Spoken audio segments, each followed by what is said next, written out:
Sa dami-dami ng problema sa Pilipinas. Pati ba naman ikaw, nagdagdag pa? Diyos ko. Hindi mo na madala-dala, ginayuma mo pa. O ano ngayon, nangdamay ka pa ng mga negosyante. Diyos ko, nang scam ka pa ng ibang tao. Ay, kung ayaw sa'yo ng tao, wag mong pilitin. Ikaw pa rin yung magdusa sa huli. Kaya ang sasabihin ko sa'yo, hinig ka. Kahit ganyan ang pagmumukha mo, may tao magmamahal sa'yo basta magpakatotoo ka lang. Hindi yung mang-scam ka pa, manggayuma ka pa ng ibang tao. Ay, naku, kailangan magiging mabuting tao, yun. Okay?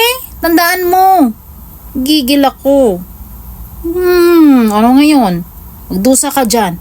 Kakasal-kasal tapos di mo lang marunong magbayad ng perwisyo pa ng ibang tao. Gigil ako!